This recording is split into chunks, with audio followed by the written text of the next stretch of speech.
All right. And I am live. Good morning, everybody.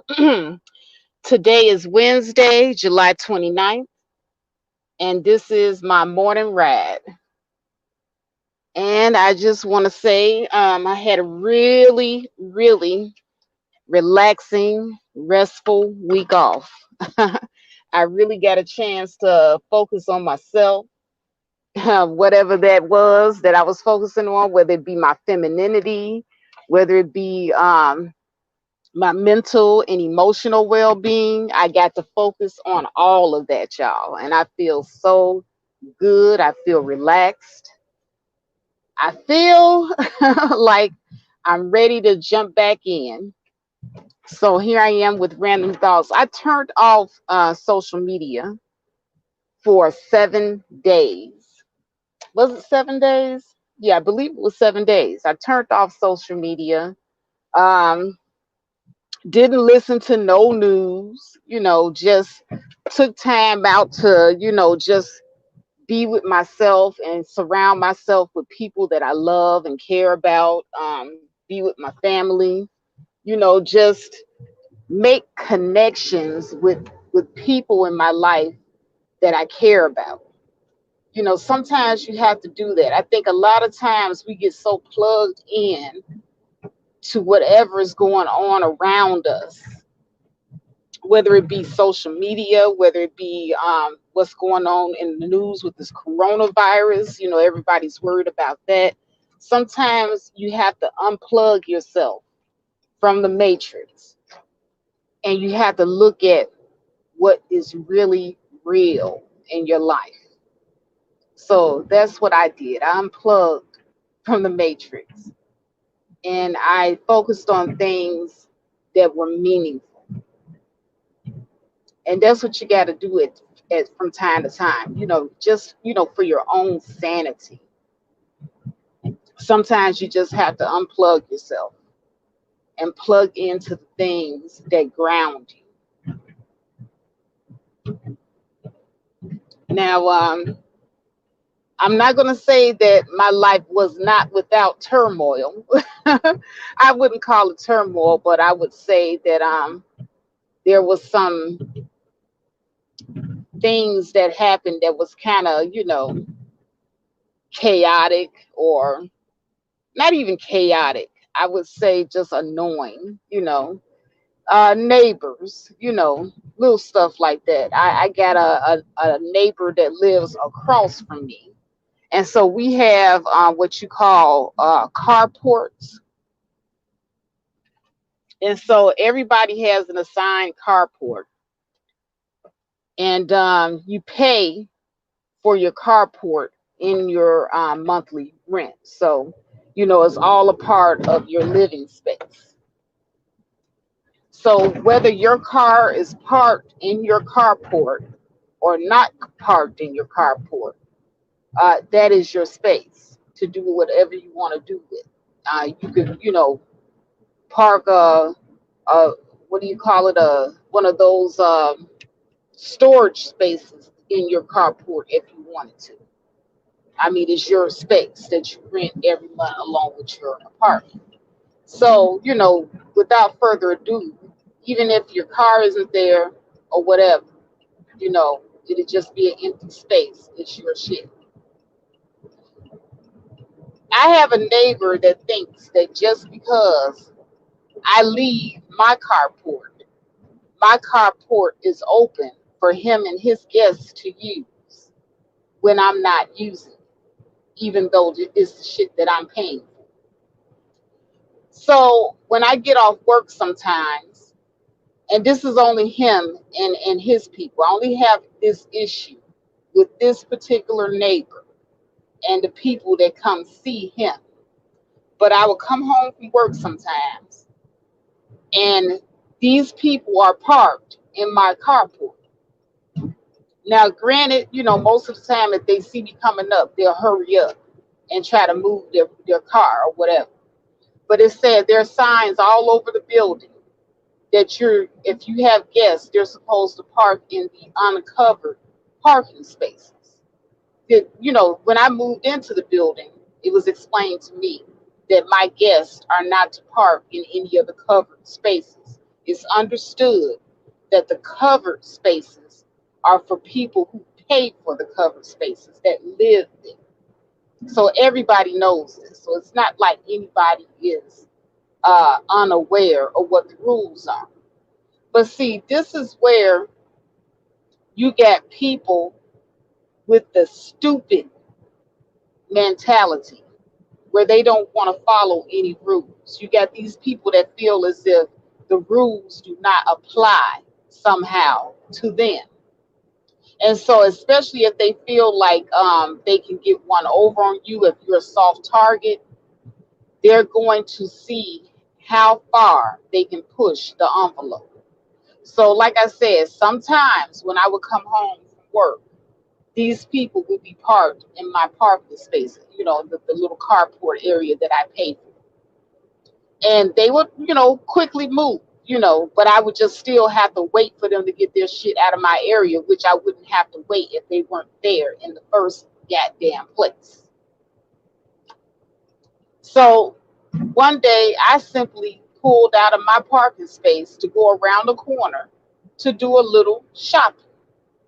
I was gone maybe 30 minutes. I come back. Guess what?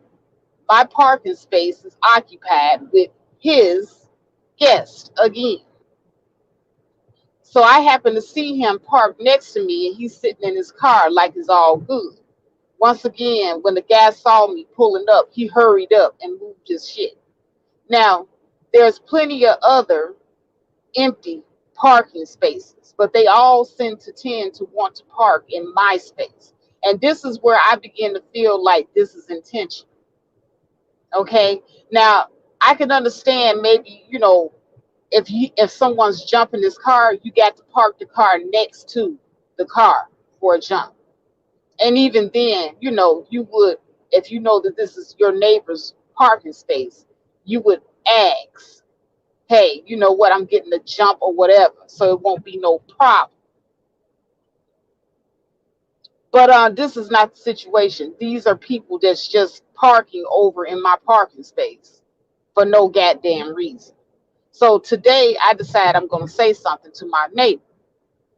At first, I try to be diplomatic about it because, it's the way that you talk to all people, So I try to treat people the way I would want to be treated.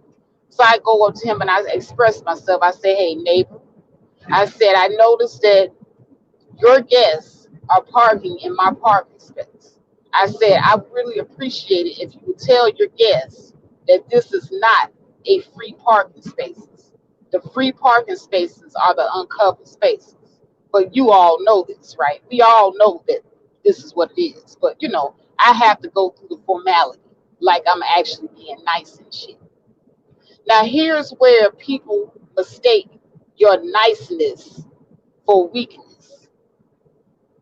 Now, as nice and as cordial as I was trying to be about the situation that he had made, because he was being a nigga about the shit from the get go, I'm still trying to be cordial, even after this nigga is being a nigga about the situation. He comes back at me talking about some, hey, if you not parked in the parking space, what's the problem? Okay, now we all know what the problem is. At this point, I'm irritated. And see, it don't really take long for me to get irritated, especially when I'm dealing with grown motherfuckers that already know what it is. So now I go from being diplomatic to being a bitch now, because now you have earned it. So now I go into full bitch mode. Just make sure you tell your company to stay the fuck out my parking space, or else I'm going to be calling the tow company. I'm not going to give any warnings. Your shit is just going to be up on somebody's tow rack. Capiche? Period. Point blank. So then after this, he goes on to tell me that he runs some shit. I said, okay, I'm going to see what you run.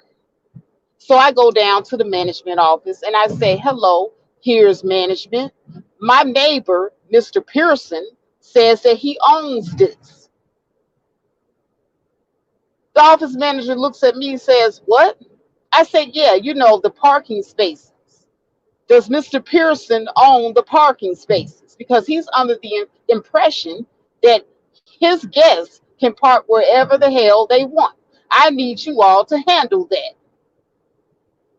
Now, see, in the hood, they would call that snitching. In the hood, they would call something like that snitching. And see, this is where, I get sick and tired of the nigga mentality all the way around. Because you always got black people making claims to properties that they don't own. And then you always have black people coming up with stupid rules that protect people that pretty much break the law. The whole snitches get stitches. Well, this is a snitch that really, really hopes and prays a motherfucker will try.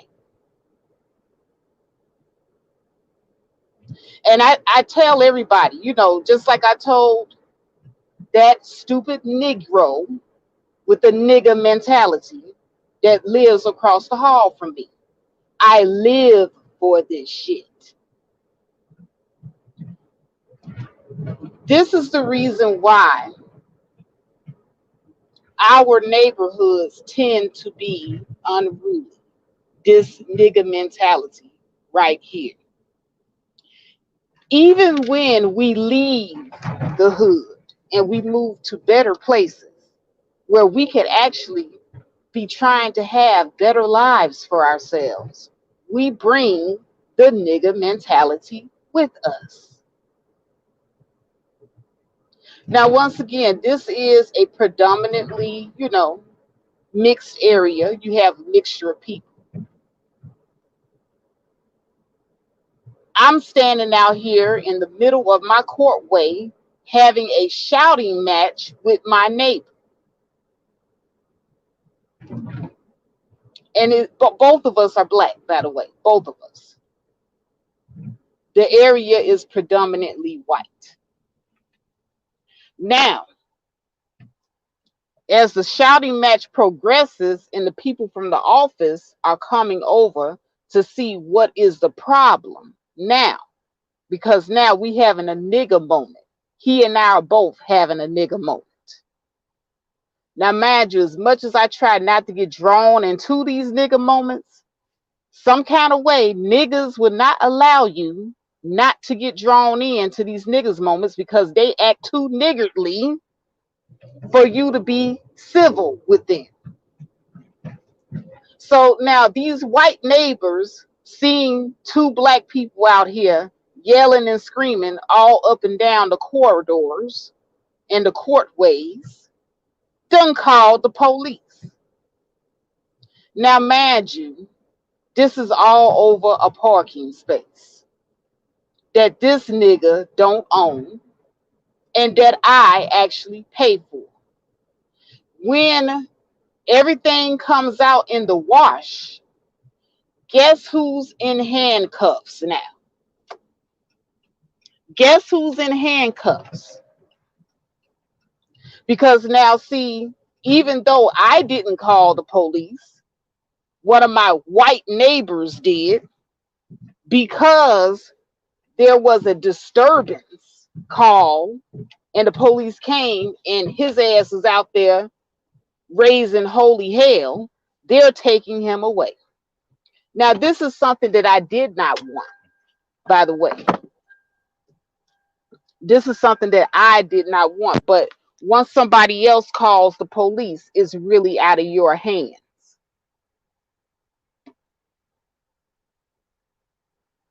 Hold on a second. I see Premature in here. What's going on, brother? I got to get my glasses out because these words are hella small. They don't blow up until I guess there's like X amount of comments on the screen or what have you. But thank you all for all the people I see that have come in here and listened to the story.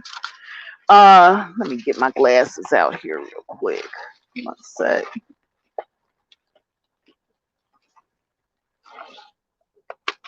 No, I am legally blind here.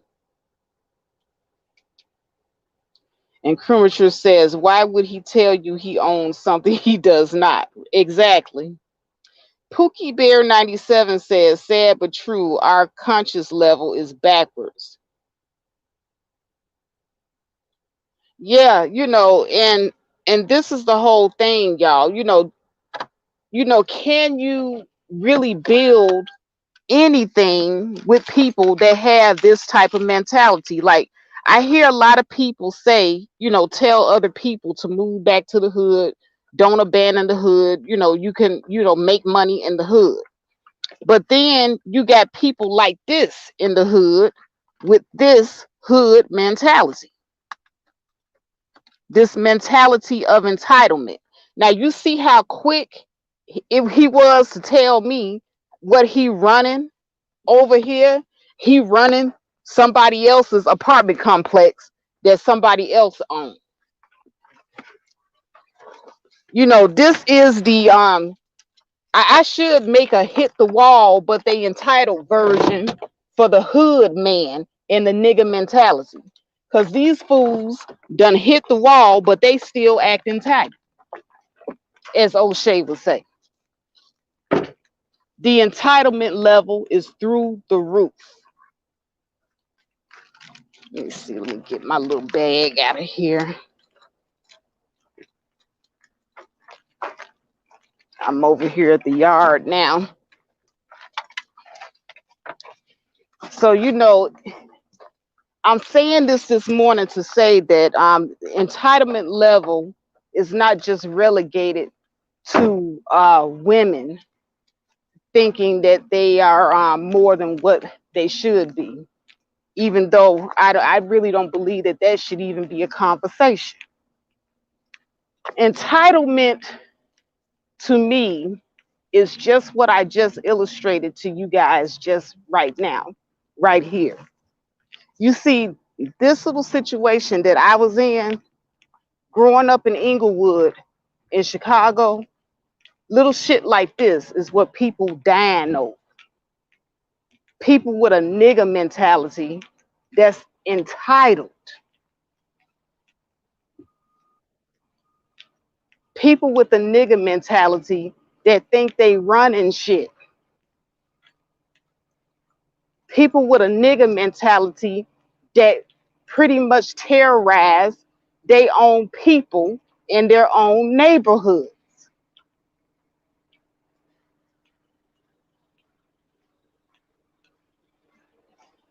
Good morning, Era Black TV. What's up, Screen Learning?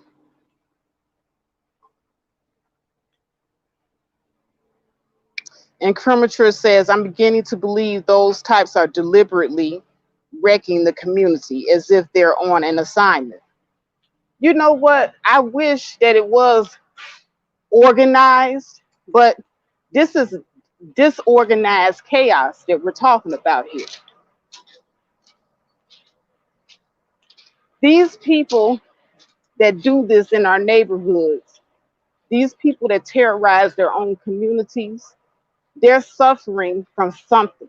They're suffering from some sort of complex that makes them think that I have to give off the appearance that I have some type of power and authority.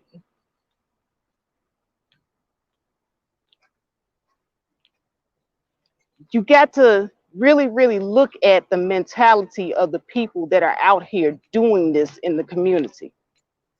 Like I said, I don't know if I told you this story a long time ago about this guy that was terrorizing the community in my aunt's neighborhood in Chicago, but his name was Quincy. Quincy is another entitled motherfucker. He walked around saying that he ran that entire area and he owned the block that he lived on. And when he said he ran the entire area and he owned the block, he meant that he owned the people also that lived on the block. This is the mentality of these people. And so he go around terrorizing the people in the community. People that got homes on the block, afraid of this one man, because he was going around killing people. He was a known murderer. But the community protected him because of the whole snitches get stitches rule that we got in the hood. So he got a lot of protection. People were scared of Quincy.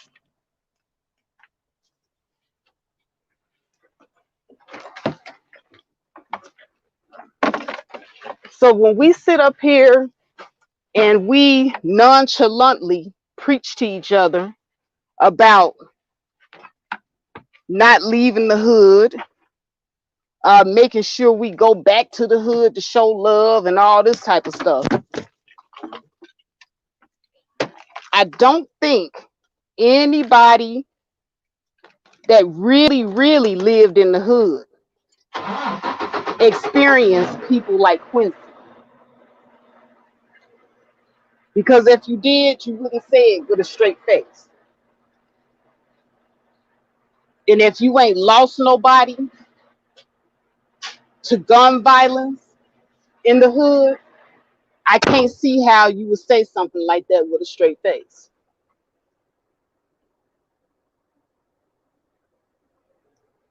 I done lost family members, plural.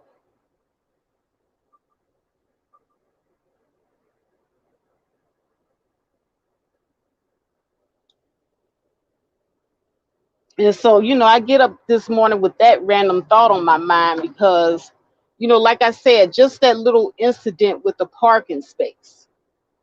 He thinks that he owns the complex and he owns the parking spaces. And guess what? Guess what? He ends up going to jail. I didn't call the police on him. I didn't. I would have had rather went upside his head. But one of our white neighbors, once again, while we got the snitches get stitches rule, they don't. So we come over here to nice areas, bringing our nigga mentality with us, and he forgot where he's at now. He's not in a hood that got any type of snitches get stitches rules. He's bringing his nigga mentality to white suburbia, where white people call the damn police on your ass. Now he ends up in handcuffs. And the crazy thing about it is, as they was walking him away, Quincy is dead in Cremature. He got killed, I think about maybe 5 or 6 years back. He was in and out of jail and somebody finally snuffed him out.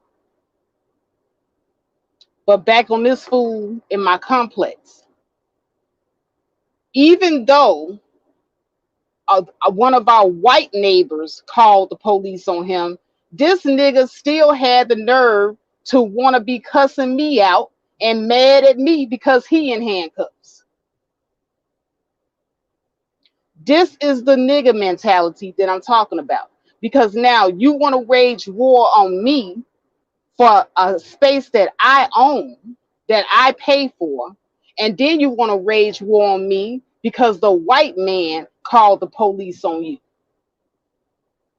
But see, this is where I'm going to bring this full circle, because doesn't this sound familiar of some of these men on social media that sit up here and blame black women for them going to jail, but you all are sitting up here doing dumb shit? You're creating domestic violence situations because you're powerless and you want to wield some kind of power over somebody that you feel that you can get away with. And even though this black woman didn't call the police on him, he's still blaming this black woman. Even though this black woman did not create the situation that he found himself in, he is still blaming this black woman. This is the mentality of most black men. This is what black women are dealing with. We are being blamed for the nigger mentality.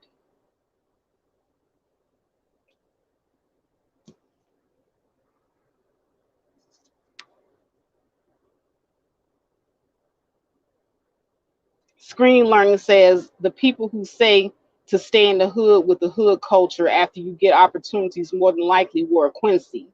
We could be talking to homegrown terrorists and not even know it. That's true. You're right about that.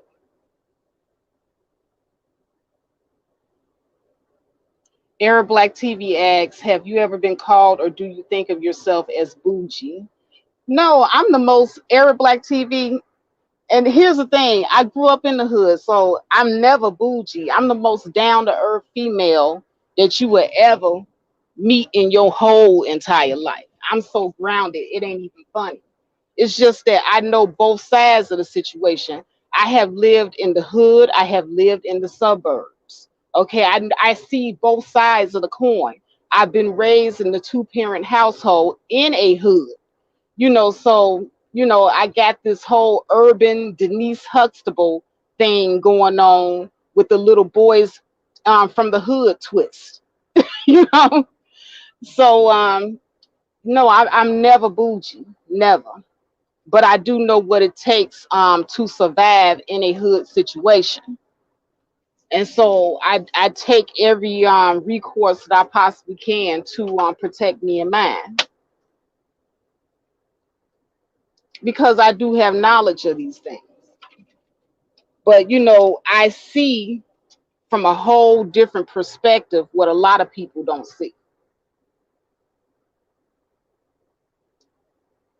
I see from a whole different perspective because there were a lot of black people, a lot of black men, that come online and they like to say that black women are the reason why they're being incarcerated. Everything, of course, is the black woman's fault. Let me just go ahead and get that out there right away. And I just wanted to illustrate something, that a lot of times when a black man finds himself in a position where he's being in, put in handcuffs, put in shackles, he has to look at himself and the decisions that he makes to bring himself to that situation. Just like when I first approached the brother about the situation with the parking space, I tried to approach him in a civil manner. And he was the one that wanted to wield power over me, over a situation that he had no authority to wield power in. And this is the problem that I have with a lot of black men, thinking that they own every black woman that walks around the face of the earth, and that you can talk to them any kind of way and treat us any kind of way. And then when you quickly find that you don't have no jurisdiction with this woman that ain't your woman, ain't your wife, ain't your sister, ain't your mother. Okay?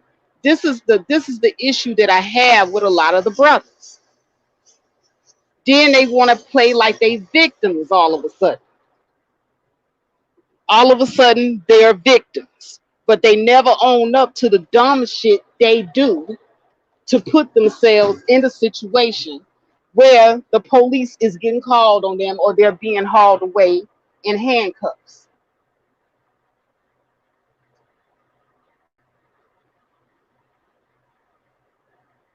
Screen Learner says, Faith, you should get a firearm if you don't have one. Black men bring smoke to black women, especially when the cops are called by non-blacks.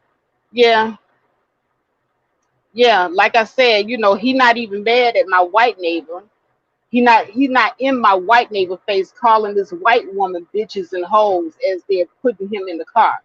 I'm the bitch in the hole, all while he being thrown in the car, and I ain't even called the police on him. But this is the abusiveness that we're dealing with here. We hurt each other the most, the most. What's up, BMT? Business Minded Talk.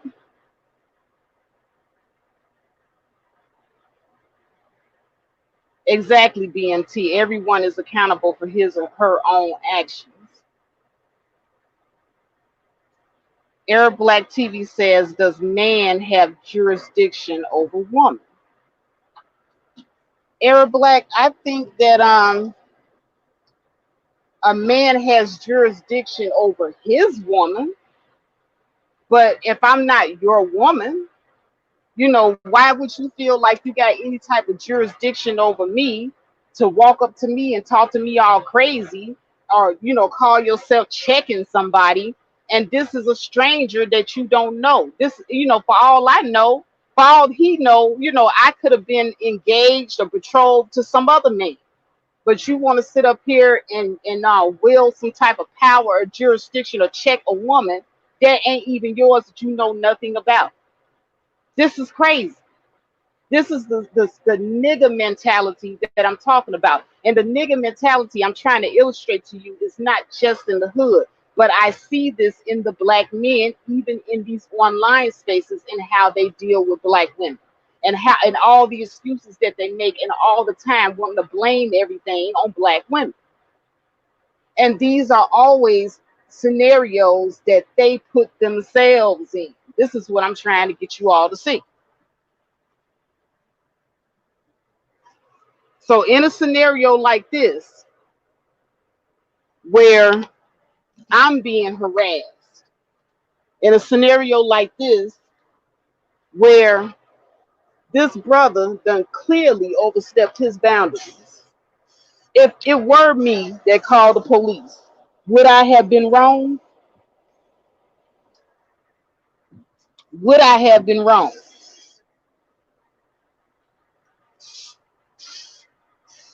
But it just so happens that it was a white woman.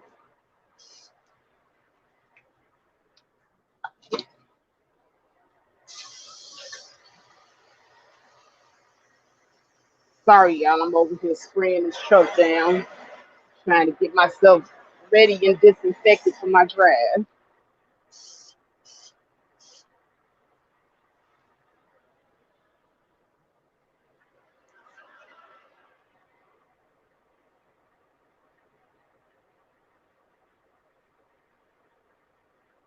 Arab Black TV says, I'm not caping for him, but I do know men have a natural flex over women. I know that men are naturally stronger than women. And if he and I were to get into a hand-to-hand physical confrontation, he could probably kick my ass. But do he have jurisdiction over me? Hell no. I'm not his woman.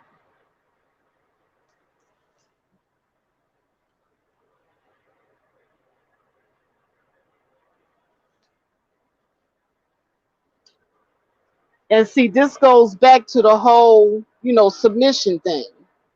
Because, I have always maintained also that, when black men talking about black women submitting and all this type of stuff, you want your woman to submit to you. Every woman ain't got no business submitting to you.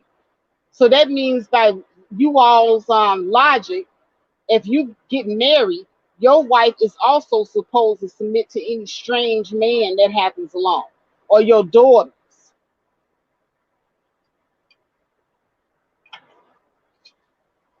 You men don't have jurisdiction over women that don't belong to you.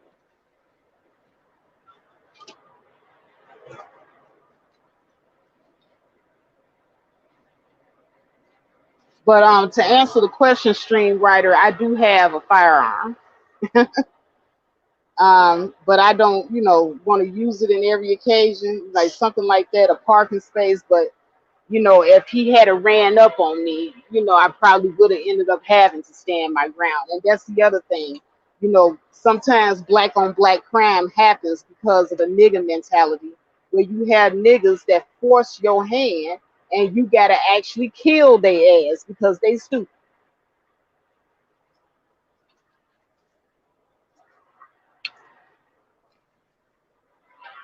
So, all of this goes and comes full circle.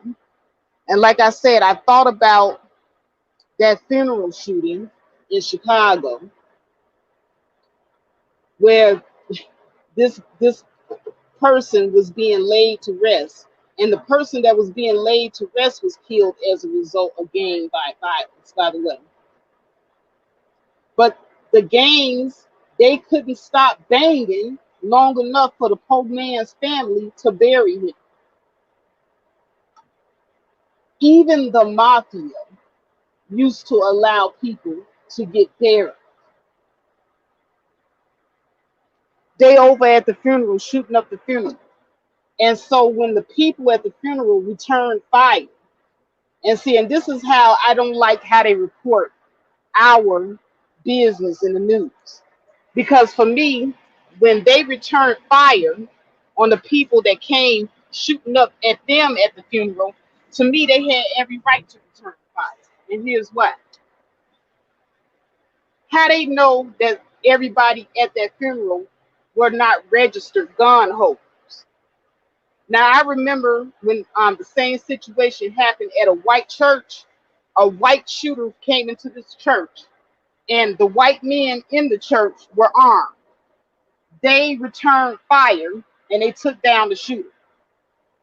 Nowhere in the news coverage did they call those people criminals. But if we return fire and we protect ourselves, are we all criminals, whether we're victims or perpetrators? I do not blame those people at that funeral for returning fire. That's my personal belief on that. So, when I'm listening to the news, I also take all these things into consideration because, see, they don't feel like we should have any type of access to firearms and weapons to protect ourselves when we're put in a situation, thrust into a situation where we're forced to use deadly force. Now, mind you, in the situation that I just explained to you, because both of us are black, because both of us were black, imagine if I was forced to use deadly force. Imagine if I was forced to use deadly force on this brother, if he were to try to put his hands on me and I know I can't beat him and I have to pull out my weapon and stand my ground. Do you think that the stand your ground law would also apply to me? Or would they throw my black ass in jail and throw away the key? Would self-defense apply to me?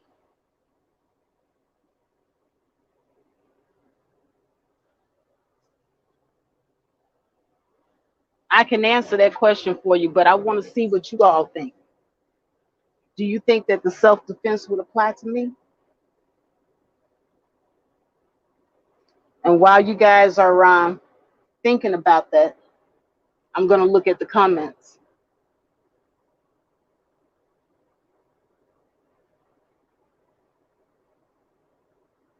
Oh, BMT says, I want you to chill with us, Faith, and the BMT crew. What's the BMT crew?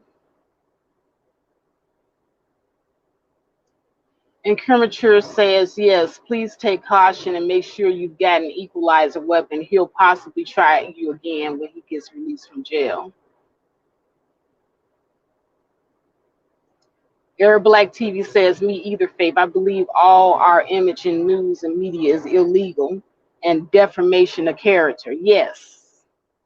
And used to criminalize and demonize a whole race of people. Exactly. And Kermature said, no, they'd call it black on black crime. Exactly.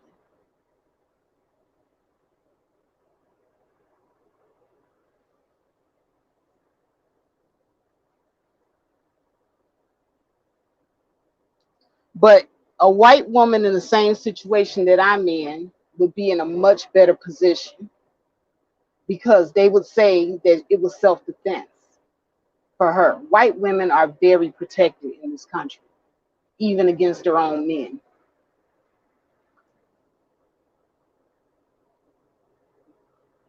But in a situation like that, if I had to stand my ground, I would very much be in danger of losing my freedom too, just to stay alive, or just to keep from being pummeled, possibly.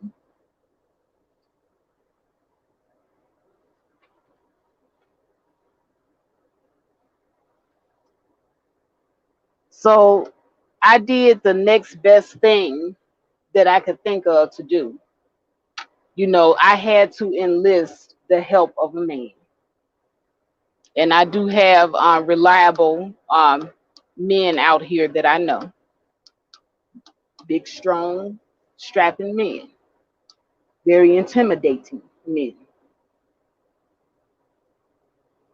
Because I am one person that has always been a stickler for being very observant. And like I said, this fool that stay in my complex, he ain't fooling nobody. I know who his people are and his connections because I watch everything. So I bring my people in immediately just so people can know that she ain't sitting up here unprotected, running wild loose over here with no male protection. So I had about six of my biggest, buffest male friends come through, and give a showing of male support. And, just so they can show the people around there, hey, she got people. And they've been checking in on me. After he got released, one of my male friends had a nice little talk with him. So he won't be bothering me again anytime soon.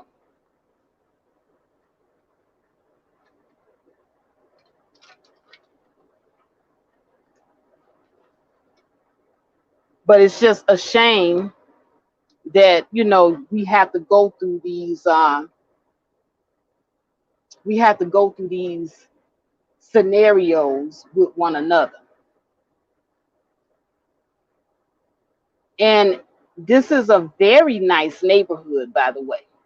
Like I said, I moved over here to get away from the, the stupidity and the wickedness of our people in Inglewood in Chicago. It's a quiet area, nice schools and all of that. So, instead of him moving over here, because I see he got his family over here too. I see he got his woman and his kid over here. But instead of coming over here and changing the nigga mentality and just living a quiet lifestyle, he brings that nigga mentality with him. And that's another thing that I want to bring full circle into this conversation. And that is the knowledge of wherever we go, there we are. You know, there's an old saying that you can take a person out of the hood, but sometimes you can't take the hood out of that person. And that's the situation I feel that was going on with this young man. Because I could tell that he's from Chicago too. Because he got that ignorant Chicago hood mentality that I have seen more than a few times that I care to mention.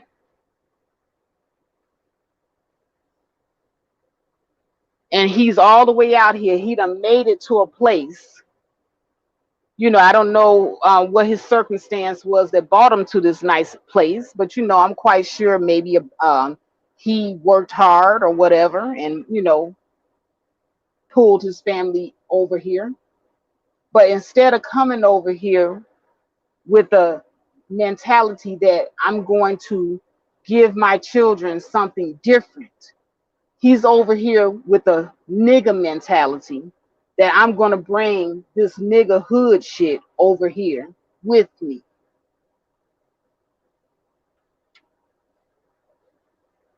And that's the thing that I have never understood. I've never understood about us. We make our own environments terrible for ourselves. We do it to ourselves.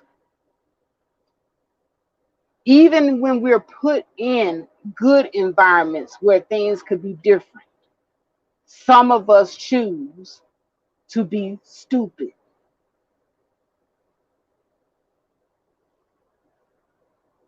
And so this is the reason why, a lot of progressive black people say you can't build with Pookie and Ray Ray. I understand perfectly what they mean because this is what Pookie and Ray Ray do, even when you put them in a better environment.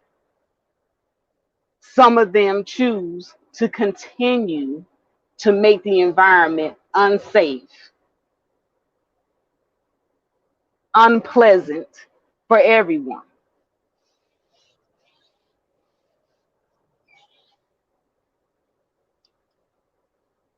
If you ask the average black person, if the average black man, because the black man is supposed to be the leader, he's supposed to be the one creating these safe, um, euphoric environments for their people to dwell in. If you ask the average black man what that looks like, what would they tell you?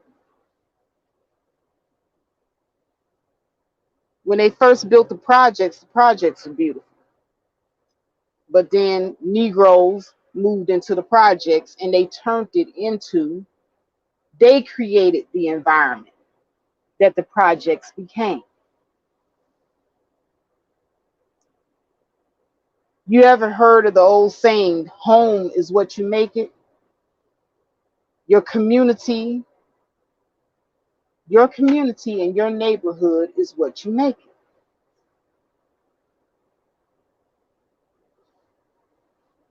And I'm trying to illustrate that even though, black women, we have our role in the destruction of our community, black men also need to hold an L for their contribution to destroying the community.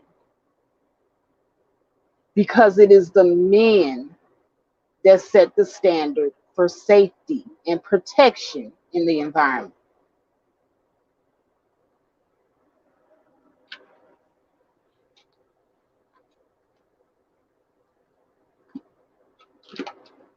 All right, I'm almost done wiping down this truck. Let me go ahead and get my road snacks out.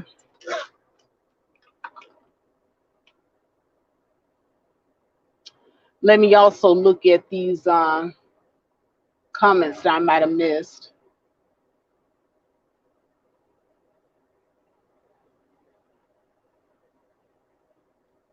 Okay, Arab Black TV says, I think so because you're a woman, but being it was black on black, I'm not sure what the outcome would be. Okay, you answering the first question. Arab Black also says, yes, and we are not protected as a black man and black woman in this world, but men worry about other men, not a woman. Exactly. Sister Scorpio says, funny thing is, you will always be labeled the angry black woman. Yeah, that part right there. Screen Learning says, if there is white flight, the ninjas will move in. Yep. And that's the other thing. Every time there's white flight, there's also redlining that follows. They always take these Section 8 Keishas with their little Pookie and Ray Ray sons, and they move them into those areas. And that those areas become a hood and a slum. Like I said, we create these environments for ourselves. Instead of us moving into these nice neighborhoods, into these nice houses, because they're usually nice when we first get them, and we just make the environment nice by being good, productive members of society. No, we don't do that. But we don't do that. Let me get my computer work done. Like I said, when they first built the projects were nice. but it's what we decided to do with that environment. And like I say, I hold the men accountable because in these environments, men are responsible for the security of the environment. And this is what they decided to do.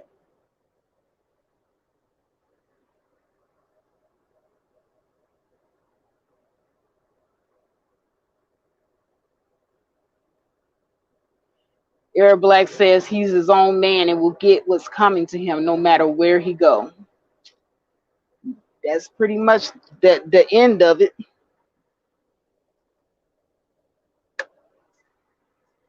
You know, every action that you take, you're going to have to take responsibility for the outcome, whatever the outcome may be, whether it be favorable or unfavorable. But my whole thing is when things, oh, excuse me, my whole thing is that when bad things happen to a lot of these brothers, a lot of them like to blame it on black women, even though there are certain things that they could have done to prevent a situation from escalating.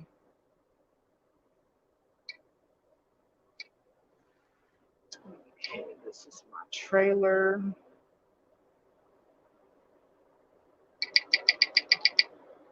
Oh, why am I putting it there? This is my pre-trip.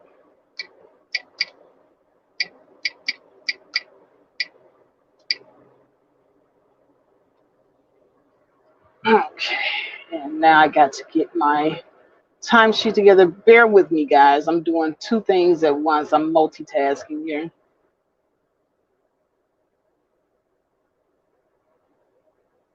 Where is my timesheet? I got this electronic timesheet. Right. Clocked in. Goody goody.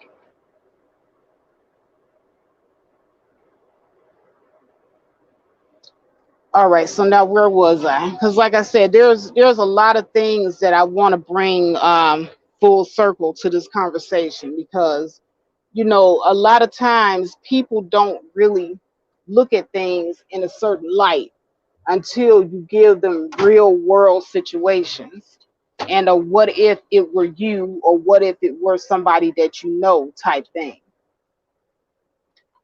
And so I illustrated my point using a real world situation that I just went through with a brother, and how this brother decided to react to the situation that he ultimately was responsible for creating. He reacted to the situation by blaming everyone but himself, blaming everyone but me. I'm sorry, not blaming everyone but himself, blaming everyone but the person that put him in the situation, which is him. Now, even the white woman that called the police on him is not responsible for him being in those handcuffs. He is only responsible. I don't know why this truck parked so close to me. Like this is the stuff right here that I be hating. Now I got back all the way back here just to get out this parking spot.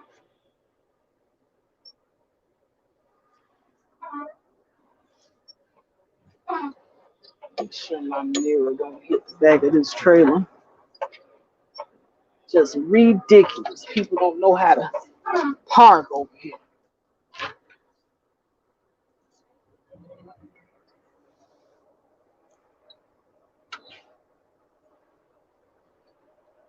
Screen learning says you can't bargain, reason, or befriend a savage.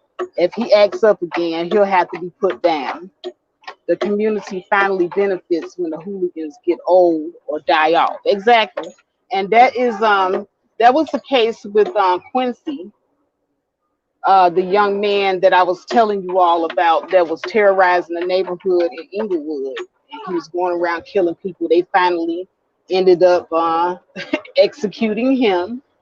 And lo and behold, it did get better for a while, but there's always another Quincy that emerges. And so the cycle continues. But you're right. When Quincy, finally, hate to say it, when they finally snuffed him out, it did get quiet over there for a while.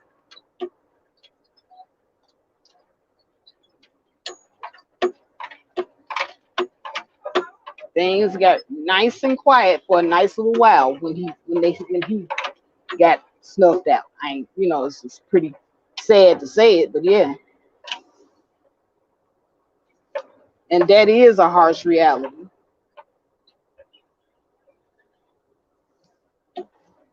And I hate to think about our people in those terms of some people have to be snuffed out in order for there to be peace and harmony because we just don't know how to act. That's what it sounds like at the end of the day.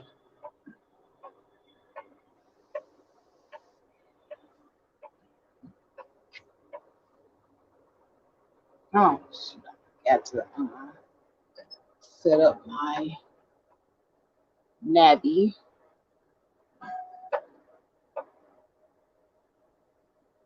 I'm going to the same place, so that's the reason why I feel comfortable just to pull on out and get on about my day.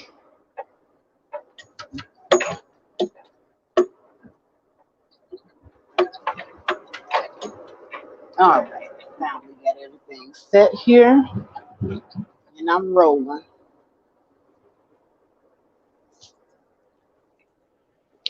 But I don't have my noise canceling microphone on today. I don't know. I think I left it in the truck the last time I was driving or something happened. I have to get a different one, but I'm traveling with this one right here, so you might hear the noises of the truck, and I do apologize for that. But guys, I want to leave you guys with this final thought on the situation on this random thought series on the morning drive, and that is this. Rear light out here. We have to, as a community, take responsibility for what goes on in our neighborhoods. As a community, it is our responsibility. Both the black man and the black woman has a responsibility in the community to make sure that it is properly policed so that it can be safe. Now, I noticed that in this community where I live, where there's predominantly white people, the men of the community make sure that the community is safe because they will come out and diffuse a situation quickly. They deputize themselves real fast, and they are armored up. They got guns and all that type of stuff, and they make sure that there's peace in the community because they know that they got to live there. They know that their women got to live there, and they know that their children got to live there. I noticed that this is how other men and other communities and other races operate. The women of the community, if they see something, they report it to the men in the community. There's no stitches get snitches, no snitches get stitches laws amongst other groups. They want peace in their community, so they police their community in this way, and they don't give a damn about telling on one another.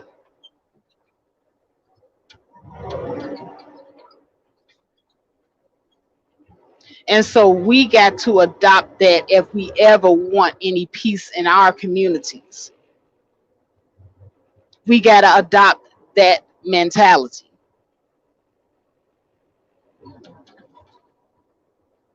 And also, we got to stop the mentality of if a black woman calls the police on a black man and puts him in jail, we have to start looking at why these people are being why the police is being called on these people and why they're being put in jail. We got to stop making excuses for bad behavior.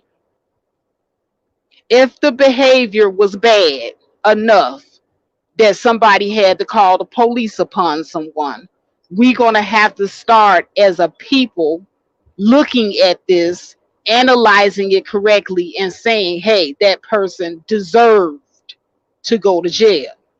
See, we as Black people, we have a problem with the law and authority so much that even when a person deserves to go to jail, we cannot bring ourselves to say that they deserve to go to jail. We can't bring ourselves to do that. And I understand that there's a distrust for the police, but I have an even bigger distrust for those who commit crimes. And that's the mentality that we need to adopt as a group. That's what we need to be promoting as a group. The mentality of protecting criminals with the whole snitches get stitches mentality, the whole don't call the police on your brother even though he wrong mentality. We gonna have to, that needs to be left in the dirt. We need to leave that behind. It is not helping in our communities. When you go to other communities and you see what works,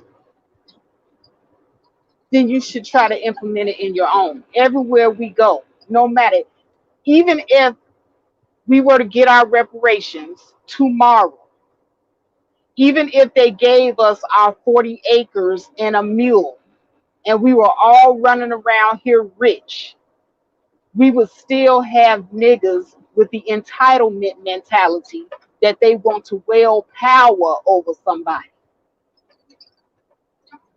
You would still have niggas terrorizing each other because that mentality, money does not erase that mentality. Look at all these famous rich rappers and what their mentality is. Money don't change the mentality.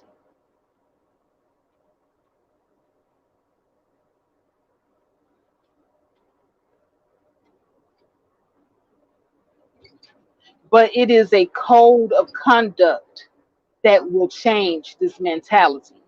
And it's up to each and every one of us to enforce that. The same way we enforce the code of conduct of snitches get stitches, that's a code of conduct. Don't y'all know that? We were able to successfully enforce a code of conduct that was detrimental to our community. So why not enforce a code of conduct that would actually be beneficial to the community? We could actually reverse this if enough of us band together to do it.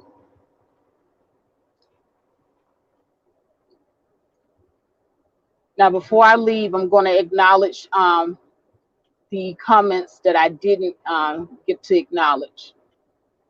Air Black TV says, I'm hood. I know I'm sick, crazy, twisted, etc., but I feel great as myself amongst those type because we don't judge each other. It's about getting to the next good feeling, drugs, sex, etc. Mm, interesting. Screen Learning says there will always be a Quincy. American Black culture will create replacements. Absolutely. Absolutely. And you hit the nail right on the head, Screen Learning, when you said American Black culture will create replacements.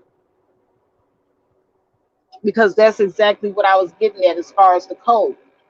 See, the code is what creates the replacement. It's the code of conduct.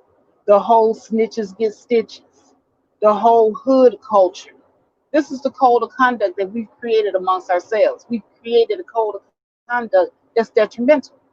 But if we reverse it and create a code of conduct that's actually beneficial, we can reverse this.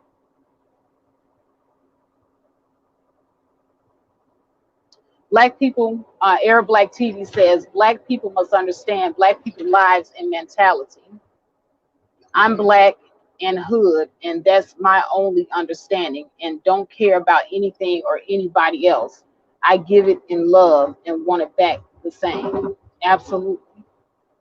I agree with that. Screen Learning says the men police the community because of the culture they come from. They don't have snitches, get stitches, or pedestalize and make excuses for criminals. Exactly. In other cultures, the men make sure that the community is a safe place for their children and their women to thrive in. That's what it's all about. The elderly, they can walk down the street and not have to worry about anything because the men in the community make it so.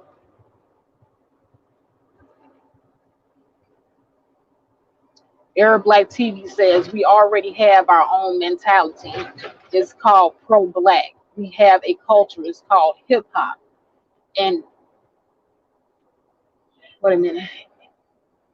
And decent is just decent. We will prosecute any black operating outside our culture for acting other than. You know what? I really don't want to adopt hip hop as our culture. I really don't. That's a hip hop is a music genre. It's just the same thing as white people saying country western is their culture. I don't want a music genre to be black culture. We can do better than that. We really can. Set my cruise control over here. Screen Learning says reparations would not change the communities, only time, education, and death will. Exactly.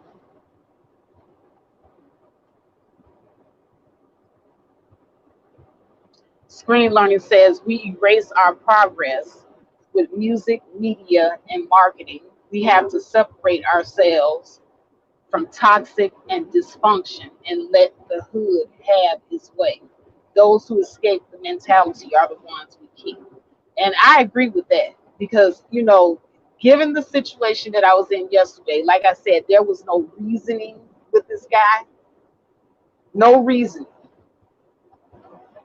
And I realized that, like in real time, when you try to apply reasoning with people with the hood mentality and you find out that there's no reasoning with them, how can you work with that? How? I couldn't even reason with the man over a parking space that I pay for on a monthly basis. How do you reason with the unreasonable?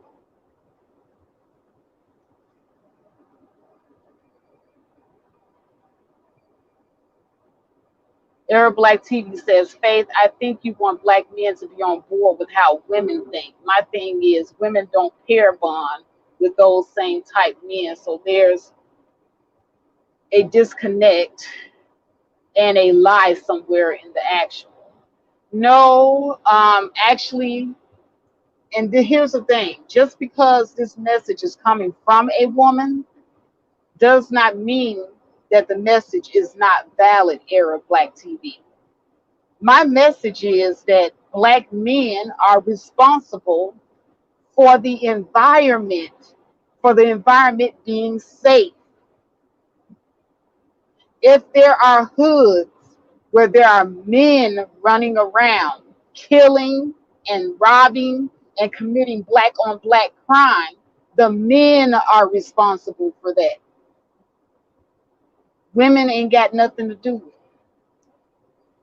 And that's not a woman thinking or a woman mentality because, as you can see, and as I illustrated to you earlier, men of other races get it, but black men don't. So that's where you're wrong.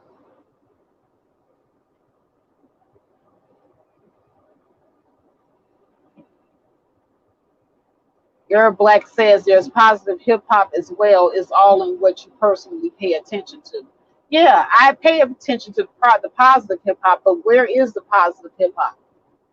I mean, I don't even, if there is any positive hip hop, I don't have access to it or know about it because that's not what's being, how can I say that? That's not what's being advertised out here. The positive is not being advertised. You don't even know it exists.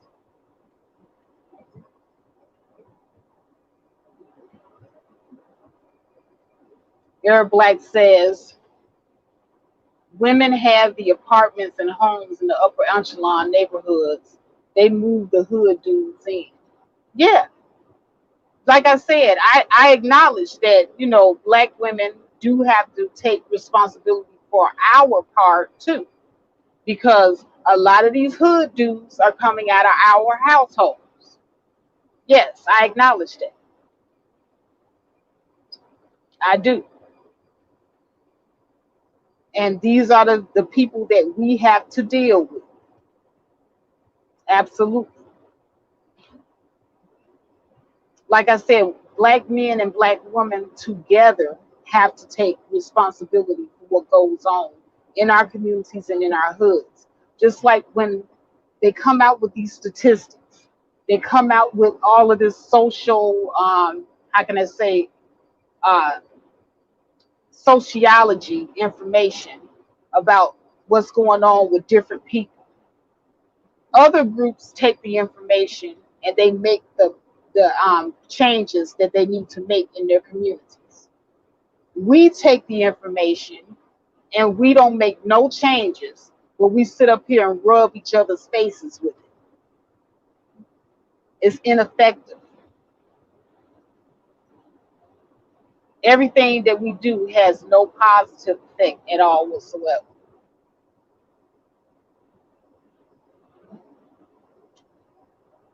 Eric Black says, so that means we are hood as a mentality and people.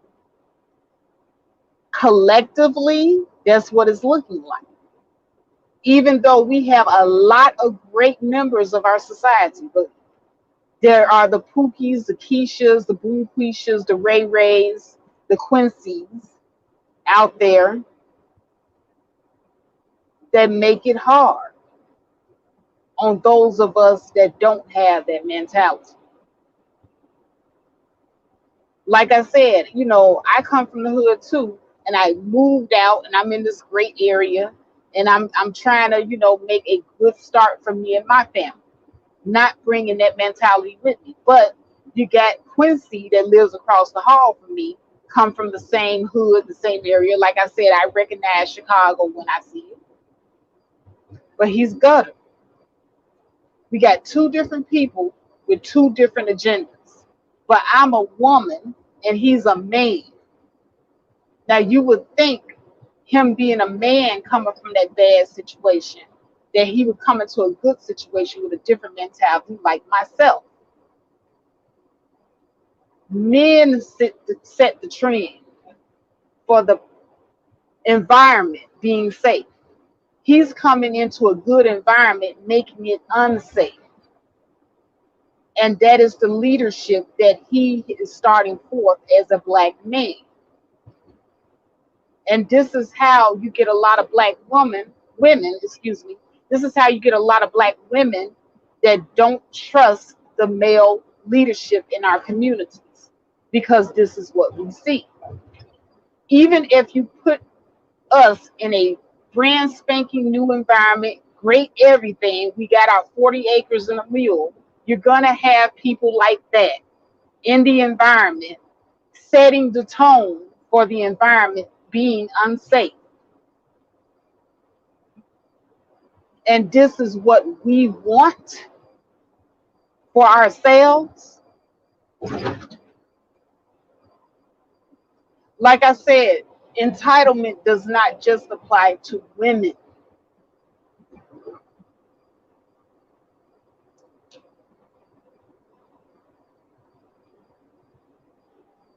That entitlement mentality that a lot of black men have, that they can just mess over their own people, especially their women, their children, that mentality, that needs to be snuffed out. And I'm illustrating to you right now, brother, that this is why our environments in our neighborhoods are so bad. The men are the ones that decide whether or not there's going to be war or peace, not the women.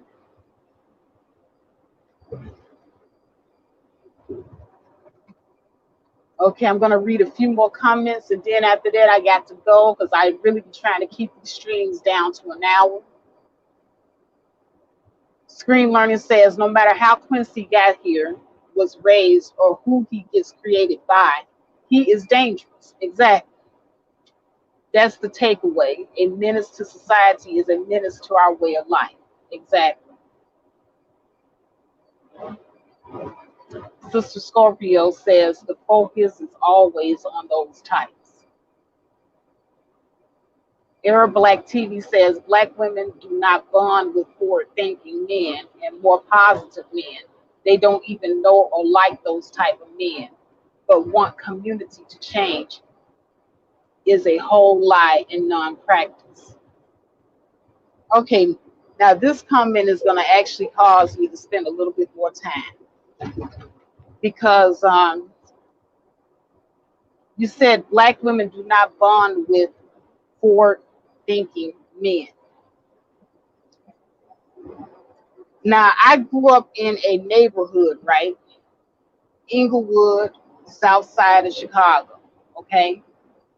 Where I would wager to say maybe there was maybe 10 or 20% of the black men in that neighborhood that were forward thinking, okay? So now, if little Keisha ain't got nothing but 80% of Pookie and Ray Ray's to choose from, then that's what Keisha is going to be accustomed to. You actually got black women out here that are not accustomed to being taken care of and cared for by a man. You got black women out here who have never seen a man paying any bills in the household. I was lucky. My father was dead.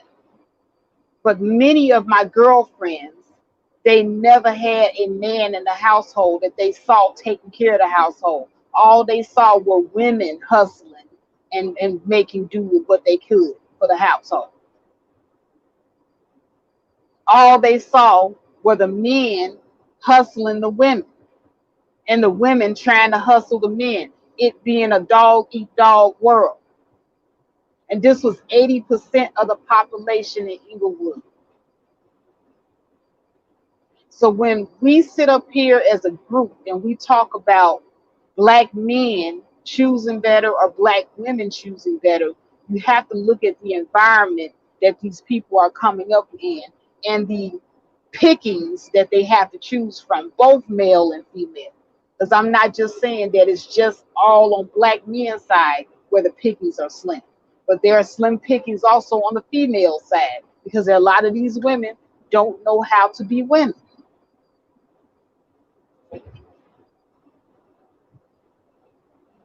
So how we gonna pick forward thinking individuals when there ain't a whole lot of us?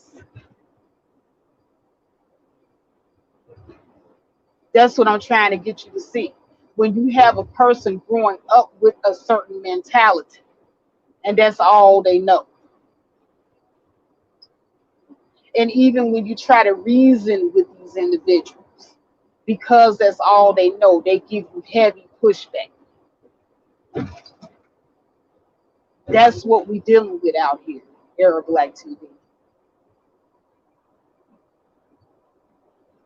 So when I come on here, I come on here not to demonize one gender over the other.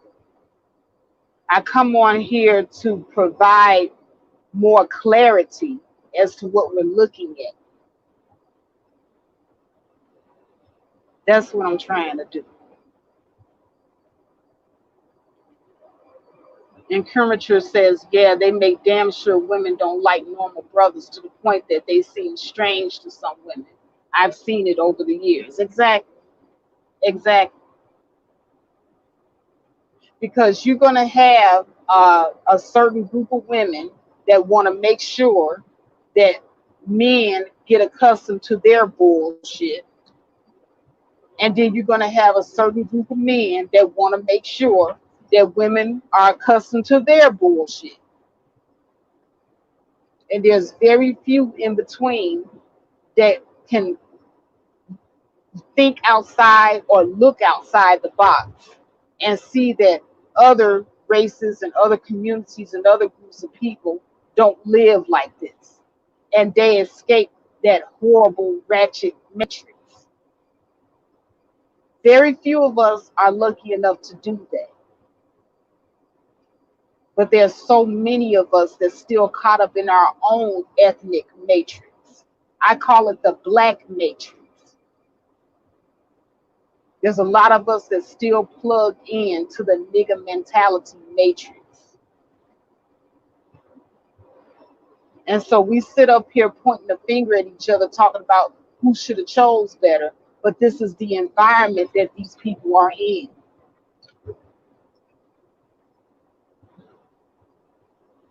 And so those of us who are unplugged from the black matrix, we have the task of trying to wake the others up. And it's a hard task because once again, these people are hard to reason with. So what do we do?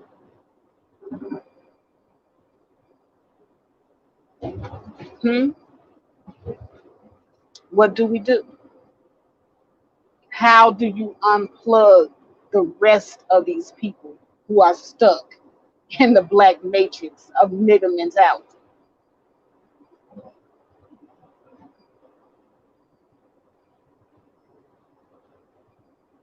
Now, do you think that the brother that got arrested, do you think that he would view what he went through as a nigger wake up call, or do you think that every time he see me, he's still blaming me for the fact that he got arrested, even though I didn't call the police on him? Do you think he learned anything?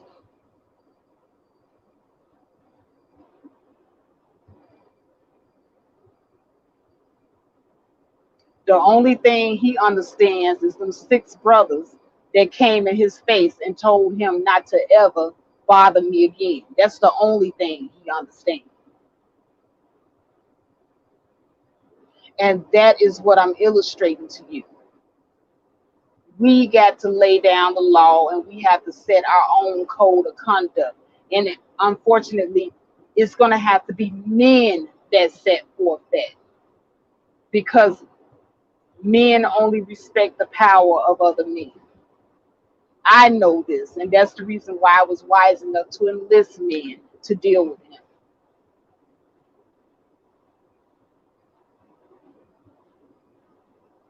Just food for thought. Just food for thought. But brothers and sisters, I do want to thank you all for listening in. For anybody else listening to the replay, I want to thank you as well. Please support this channel via Cash App at dollar sign Lady in the Truck. You can also email me at the Faith Jones channel at gmail.com if you have any topics or anything that you would like to hear me or my perspective on. I would be more than happy to oblige you. But at any rate, I'm going to go ahead and end the stream. One last thought. Screen Learning says their minds may be too old to unplug.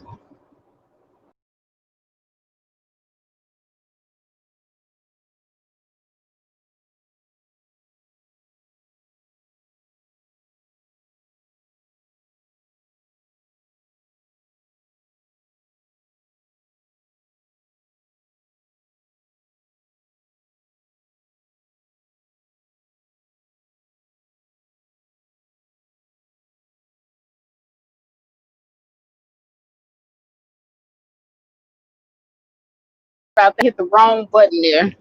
Uh, anyway, I was reading the comment. Their minds may be too old. Screen Learning says their minds may be too old to unplug unless they can unplug themselves. We red pill the youth. And that's exactly where we may have to start with.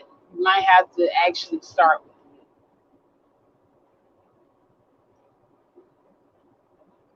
Eric Black TV says, thank you, Faith. Have a good day. To chat room, everyone be blessed. Thank you as well, Eric TV. And your thoughts and everything was also appreciated because it did help bring help along the conversation. And I do appreciate the participation from each and every one of you. Let me go ahead and go down the line with the roll call as I always do as my custom. Air Black TV, Screen Learning, Sister Scorpio. I just want to thank you all for coming in and, just showing up, showing your support, letting me know that you're here for us, sister. I appreciate that. And with that, I'm going to say good night. Peace.